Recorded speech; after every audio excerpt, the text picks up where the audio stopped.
সাইয়েদনা আবু বকর যেদিন খেলাফতের দায়িত্ব নিলেন, তার আগ থেকেই তারা এক প্রতিবেশী ছিলেন। বুড়ি মানুষ, চোখে দেখে না, স্বামী নাই, ছেলে নাই, মেয়ে নাই, দেখার মতো কেউ নাই।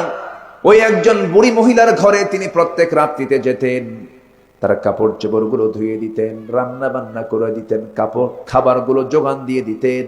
প্রত্যেক রাত তিনি এই ডিউটিটা পালন করতেন। যেদিন তিনি খেলাফতের দায়িত্ব পেয়েছেন সেই দিনও খেদমত করেছেন। ওমরে ফারুক এসে বলছেন, আমিরুল মুমিনিন, এই কাজগুলো আপনার কি এখন করার সময় আছে নাকি?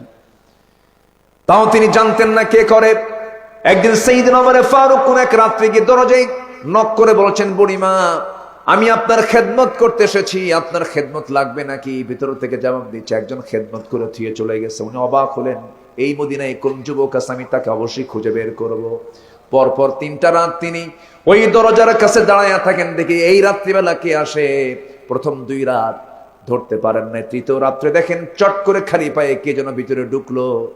তিনি অপেক্ষার প্রহর করলেন।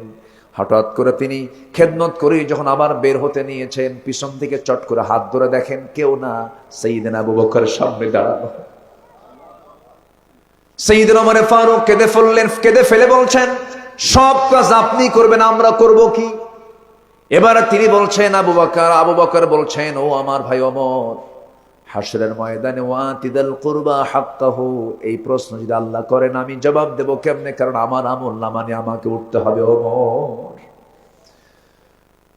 2টা বছর একটানা খেদমত করলেন। সাইয়েদনা আবু বকর দুনিয়া থেকে বিদায় নিলেন। মহিলা বেঁচে আছে, কিন্তু মহিলা জানেন না সাইয়েদনা আবু বকর ইন্তেকাল করেছেন। খেলাফতের দায়িত্ব পেলেন 2য় খলিফা ওমর ফারুক রাদিয়াল্লাহু তাআলা আনহু। 2 নম্বর খলিফা কে বলেন? 2 নম্বর খলিফা কে? আরো জোরে বলেন। ওমর। সাইয়েদনা ওমর ফারুক রাদিয়াল্লাহু তাআলা আনহু প্রথম খলিফার ইন্তেকালের ওই দিনই রাত্রে চলে গেছেন ওই মহিলার বাড়িতে। ওই মহিলার বাড়ি থেকে দরজায় নক করেছেন। মহিলা ভেবেছেন মনে হয় আবু বকর এসেছে। দরজা খুলে দেওয়া হলো।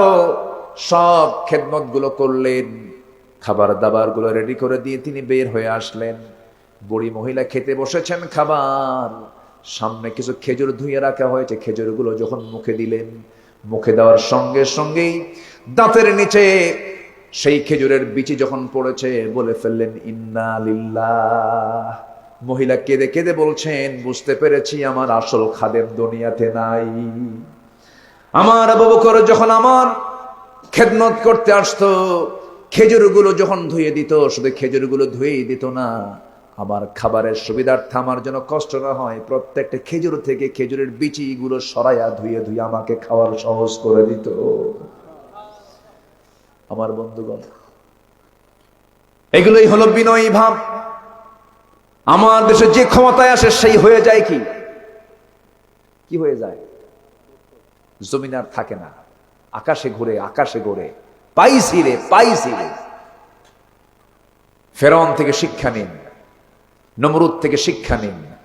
আমার দেশেরও একটা লেডি ফেরাউন ছিল, এর থেকেও শিক্ষা নিন। ঠিক কিনা?